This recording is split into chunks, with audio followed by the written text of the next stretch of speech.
Sa ato karong walo nga nobinaryo, ang ato na sang sub-theme or inadlaw nga tema, ang tinuod nga naminaw mao kadtong mukuyog sa kang Kristo nga panaw. Okay. Kamo na sad ko na memorize.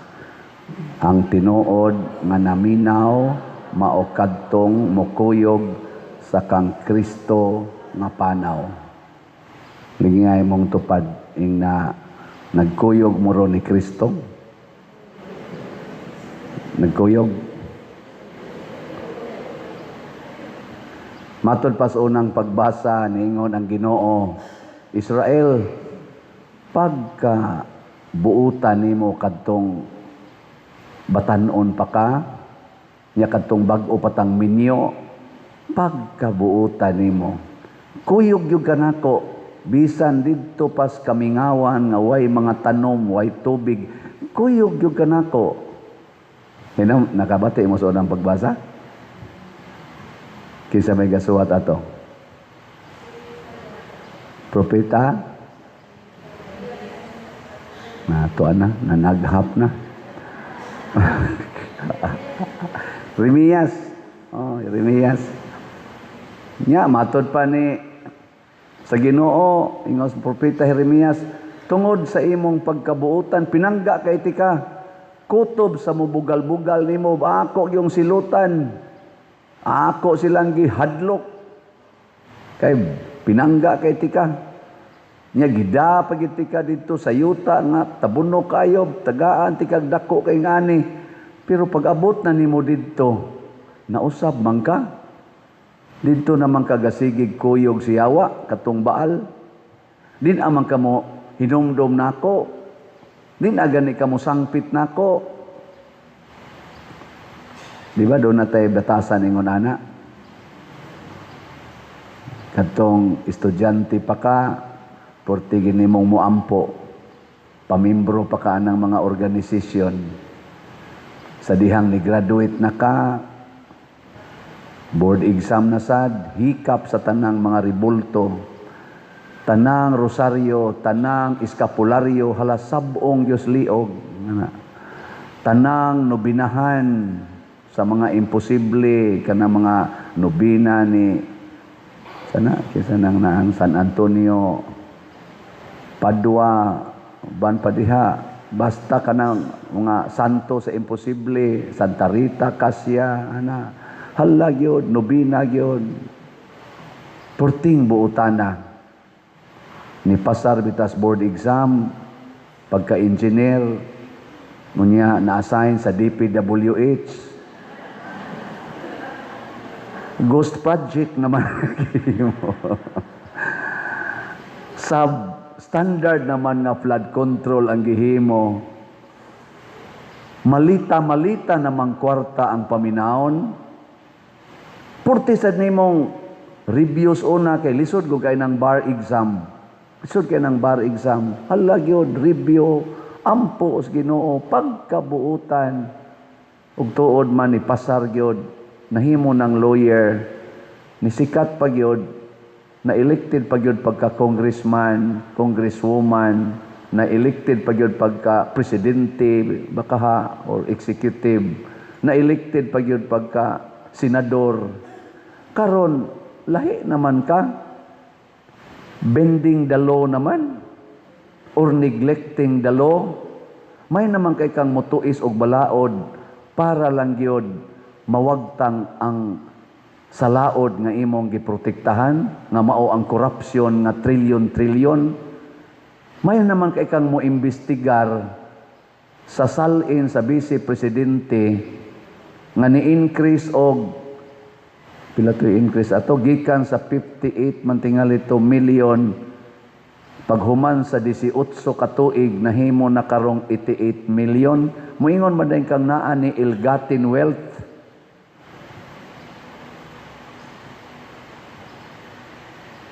Unexplained income.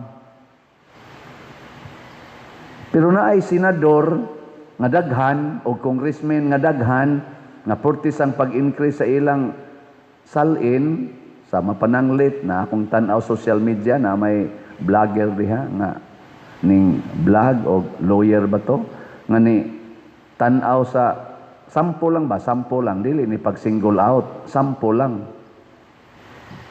Usa ka senador nga karon naa sa diha aktibo kayong ni prosecute aning nidaot aning atong vice presidente og ni bendalo og ni wagtang pagyud gani sa kanini ang Blue Ribbon Committee nga hearing para sa flood control. Ang iyang salin niadtong 2022 naaraman tingali ito sa mga mo dito, tingin ito 58. Unya karon nahimo namang 244 million, upat lang katuig, 244 million naman. Nya wa man imbestigahi og ill-gotten wealth sa mga kunuhay mga lawyers nato diha sa kuan legislative ug sa executive. Labi na gis NBI. Nga wa man imbestigahi. Mao ba na imong paggamit sa imong giampuan sa Ginoo aron lang ka makapasar? Aron ka matagaan sa imong gipangandoy? Mao na nga matod pa ni Kristo ang ilang mga mata ila nang gitaptapan, ang ilang mga dunggan ila nang gisampungan. Nagtan-aw sila pero dili makakita. Nakadungog sila pero dili na mamati. Unsa to nang pamati? Paminaw uban sa pagbati. Mao man kuno kisa to nagmisa nato dire. Sige sa tin sulti ana bishop ba to abit nga ang kana konong pamati ang mao kuno na siya ay laom-laom kaysa paminaw lang kay ang sana kanang sa pangdungog kay makadungog ka pero mula po sa pikas dunggan wa ka kabati pero makadungog ka nya musod sa imong kasing-kasing mutugkad sa imong pagbati amo na nang namati ana no amot lang tinuod ba na pananglitan karon wa day kakita ang atong mga executives, legislatives, NBI pananglitan, DOJ pananglitan, ombudsman pananglitan. Wa gid sila kakita anang trillions karon nga nawa. Nga naa man na sa record. Wa gid sila kita. Ang ila ra gyud nakita kadto yung 125 million nga sana sa titawag ato kanang confidential fund nagigastos vice presidente niya ilag yung i-impeach ang vice presidente tungod ana kadto bitaw kunong giapil man na nila ron kanang gisukmag ni BP Sara katong mayor pa siya ang sheriff dito sa Davao gisukmag niya mao na ro ilang isigig highlight ang pagsukmag pero ang hinungdan nganong nahitabo to, di sila maminaw. Motong gisulti ni Senador Bongo, ang hinungdan di ay, doon nato'y mga nagide sila palisiya sa Davao nga wa gyoy demolition nga himuon basta wala pay relocation. Ug wa gani relocation, way klaro, way demolition. Muna ang mayor sa Davao o kinsa may mamayor maningkamot yun nga naay relocation site para sa mga kabos una pa i-demolish ang ilang gitawag og illegal dwellings. Nakaroon doon ay nahitabo dito nga nag-flash flood. Nya doon ay 31 matingin to kabukpatay. O nya gi-relocate usa sa evacuation center ang mga illegal settlers. Nya katong ilang puy-anan kanang demolisyono na to. Moto nga ni kontak si Mayor Sara Duterte ngadto sa sheriff ayaw usa og demoli sa kay mangita pa ko og asa ni nako papuyo ning mga kuan kaning ni ang mga illegal settlers ayaw sa pagdemolish tagay lang kog few days man siguro to or hours man lang gitingay itong gipangita. Oy, wa man maminaw ang sheriff, gidemolish man didto ang Pinoy-anan sa katong mga kuan in town, nabahaan. Nya wala pay kabalhinan. Amaw to pertin lagotang sara ni ngadto pagkakita sa sheriff gisukmag sa man ka nagsabot naman ta. Mo na ang sheriff karon ilang gipangitaan og kaning opinion kay ila untang pahimuon nga witness sa prosecutor ni balibad nganuman nakasabot man siya nganong nabuhat to sa mayor. Pero ang atong mga prosecutor dili maminaw sa konteksto. Sama sa datong pag-ingon ni BP Sara kani pinalawyer na niha ingon dayon nakasabot ko ba sa ilang ang thinking ani mga lawyer ang gi-highlight sa prosecutor ang ilang gipaminaw ug ilang gitan-aw kadtong pag-ingon ni Sara, may kinausap na ako ma'am. Kaya gi-interview man siya, may kinausap na ako ma'am na tao na kung mamatay ako, patayin mo itong tatlo. Kinausap ko na. Basta patayin ako, o mamatay ako, patayin mo rin itong tatlo. Kana mo ilang gifokusan. Napatayin mo itong tatlo. May kinausap na ako, napatayin mo itong tatlo. Pero ngano man nga nasulti na niya, kaya gipangutana man siya, kay niingon man siya, na ay threat sa akong kinabuhi. Gani na nag-attempt nga patyon unta ko.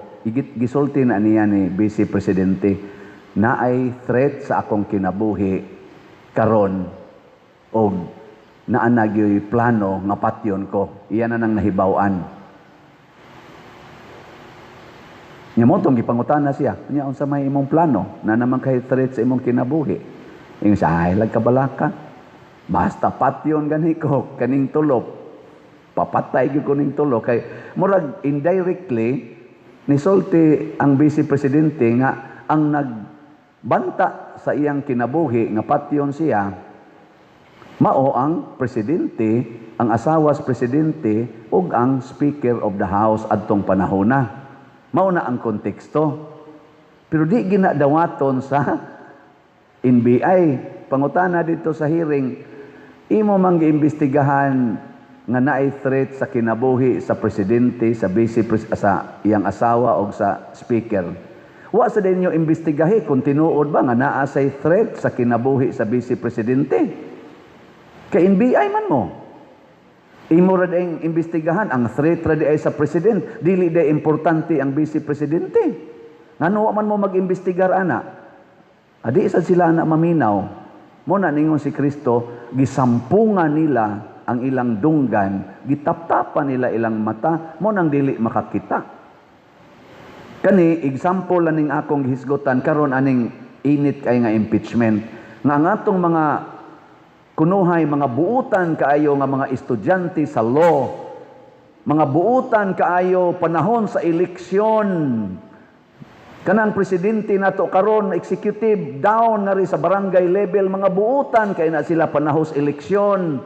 Magsigi na silag suroy adtong mga kabus kay mga tao. Magsigi na silag saad, maghimog basketbulan, maghimog karsada. Ay, lugar na mo dito ay sa amo kahugan. Kada eleksyon saad gid na nga nay karsada, hapit na lang ko mamatay, wa lang yapoy karsada hangtod karon.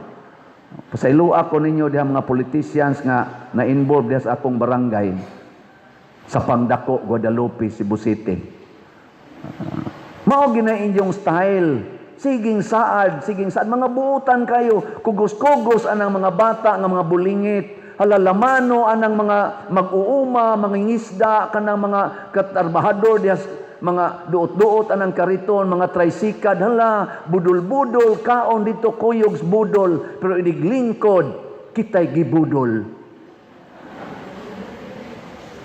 Muna giingon sa Ginoo diris unang pagbasa, pagkabuutan nimo, kuyog pataato, karon nga nagpahimos na ka naglingkod na ka sa akong gihatag nimo nga grasya, di naman ka kahinomdom nako. Di naman mo kahinomdom mga presidente hangtod sa barangay kapitan kadaghanan ninyo. Di naman mo mahinomdom sa mga masakiton nga naa sa atong public hospital, wa gani kahigdaan, ibutang las daplin hangtod mamatay usahay. Wa naman tay mga tambal. Inyo pag yung gikuha ang budget sa PhilHealth, wa pagiuli karon nga mga 60 billion ang nakuha, 89 billion rabat ato ang inyong kuhaon, may gani kay na kuanag TRO sa Supreme Court. Wa mo kakita pila kabuk namatay sa flood control dinhila sa atong parokya, pila kabuk nangamatay nga wa pagi makit-i karong uban. Nya di na nyo imbestigahan, anharagin mo anang confidential fund sa Vice Presidente magsige gasto og 70 million kada adlaw para nang hearing sa impeachment, nangabuta na mo Luzon, Visayas, Mindanao, gibaha nagmaayo karon ga sige na sagbaha, di mo kakita, di lang gyapon mo kadungog.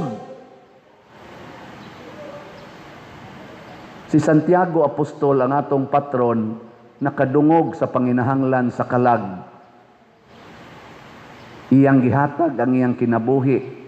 Namatay siya tungod sa iyang pagpamati sa agulo sa kalag na makasasala. Si Jesus namati nato, naminaw nato, nanaog siya gikas langit, padung nga ris kalibutan, haron magantos o magpakamatay, aron maluwas ta. Si San Roque nagantos, naminaw sa panginahanglan sa mga masakiton, hangtod nataktan siya sakit, patay pagid siya sakit. Lingiyay mong tupad na naminaw ka nga daghan pa kaing raffle tickets nga wa pa gyud mahalin. Na naminaw baka ana. Ikaw sige mo jud kag luhod-luhod dining Santiago Apostol karon pista niya, ticket nato perti pandaghana halinono na pay 199,000 ka tickets wa pa mahalin. Kaya nga tong halin 51,510 pa ka tickets. Naminaw mo ana. Nya unsa man inyong buhaton? Basig naminaw ra mo pero wa mamati. Unsa ganitong pamati? Paminaw uban ang pagbati. Oh, ana no. Mao na importante kayo sama sa ninyo des pamilya, nagtan-aw mo sa inyong bana kamong mga asawa nga nahubog. Nganong imo mangyaw-yawan? Ngano man? Kay naminaw ra ka sa imong kaugalingon nga di ka gusto og banang palahubog. Pero wa gani ka bangutana nganong nahubog siya. Basig nahubog na tungod kay nahiubos siya nimo. Kay sigihan nimo yaw-yaw. Mo nang maingon siya, puslan mangway nagmahal, bir paday. Kulapo paday. Tuba paday. Puslan mangway nagmahal. Di ba? Ngano man mong mga bana, ang inyong asawa nakabit sa pare pananglitan. Nganong masuko mamos pare? Wa mo mamati. Nganong nahitabo na? Masin ang imong asawa, wa na sa ka-feel nga imong gipangga. Mao nang nagliktor na lang siya diri simbahan. Nya kay ang pare may mang mo pangga. Mao nang nahulog ang loob. Ha? Ingka pa diyo sala maguda ay lagi sala lagi. Pero nganong nahug man siya sa sala, sama sad sa Vice Presidente, nganong nakapanganti man siya nga ipapatay ni. Kay siya, wa man sad siya panggaa. Gusto naman siyang patyon. Naa man sad siya pruiba ana. Ya wa man imbestigahe sa NBI. Di ba? Nganong karon ang mga tao dili naman mo pakpak og makakita sa atong presidente. Jutay naman kay pugsunon pagyug kaayo. Ngano man, nyag ari ka sa Vice Presidente, muraman sila og kanang mga isda nga kanabitang gurami, ang sanay tawagan na kanang naasapa, nga imong iksahan ganig. Amura mga tilapia ba, nga iksahan ni mong pan, dugok magmaayo, basta busy presidente na ilang makitaan. Pero presidente, magig airport, magkiugpor sa mga tao niya, mutanaw ra. Nga naman, tungod kay wa na tamubati, nga gihigugma pa ta niya. Ambot, nibati ba mo, gihigugma mo sa inyong parish priest? Nibati mo, wa? Pangutan asad ko, nibati ba ko? Ingna pa din, nibati kang gihigugma ka na mo, siya inayin ako. Huwag ka mo lang akong basihan din, huwag ka mo lang akong basihan, grabe, super ang inyong pagbati nga rin ato. Huwag kamo lagi akong basihan. Dali raman jud unta kayo pagpalit, no? Unsa ang pagpalit? Muari mo simbahan o kaha inyong ipada sa kwarta padala o sa ato bang bank accounts or sa ato pang GCash. O tanawan ning ato dinhing atong bank accounts, atong GCash o ang atong kwarta padala. Awa di bawa gibutang ana ra day. So, ana, og inyo lang ginang ipada karong adlaw. Hangtod karong pista, apil pa man hangtod alas 7 gabi, 25. 297 good na thousand. Nya nga to na lang kuwang 199,000 na lang. Ay perting dako ang diferensya, eh. No? Hinaot unta mamati sad mo kay malipay ko ana. Dali ra mo na napamantay 2 days more to go. Inig-deposit ni mo anak, moabot man day na diri, ikaw nga makit-an man day na nato. Di ba? Ang kapadero niya ang ticket, ay kabalaka, amo din ang isyuhag ticket. Niya, ang kanang stab, amo din ang ihog diri. Ana, no? Hurot dayo na. Be, kamo karong nanimba din hiyo, kamong nakabati nako, ingna ko no na tanan ninyong kaila, mamalitag, tagsa lang ka raffle ticket, haron mahurot ning gi ko ang padersiano, kay ang project rabaan nino, bell tower. Oh, di ba? Sige naman nagtingog atong bell tower pero wala pa mahuman ang finishing. Pero ana, nagtingog na. Lanog na no. Mas lanog kaysa una. Kaysa una gibutang raman to sa salog, karon gibitay naman. Oh, ana, gusto mo kamoy bitayon dito? Dili rasad. Unya ikaduha ang atong Adoration Chapel. O na, nagkakamit na mo. O pa mo kasod ya? O, so na. Ngayon sa may inyong tanaw, bati o nindot? Pwede na mo mga matay. Pero wala pa na makumplitog bayad. Nya, napagita day CR. Nahuma na ba itong CR diha? Wapa? Wala pa. Nya, napagita dihay buta pumiro nga atong himuon na dihang Walk of Apostles. Nahuma na ba na? Wapa? Wapa sad. Nya, kini atong mga bangko, ato maning ilisan man ni nato, panindutan nato, paligunan pagyod. Nahuman ba? Wapa? Wapa, magay masugdi. Pero palito ninyo tanang tickets. Kanirong tanang tickets, palito ninyo, mahalin ni tanan, og namati mo nako. Next fiesta na to. Next fiesta ba? Kining tanan akong gisgutan, in place na ni. Di mo mo to, manindog na lang ta.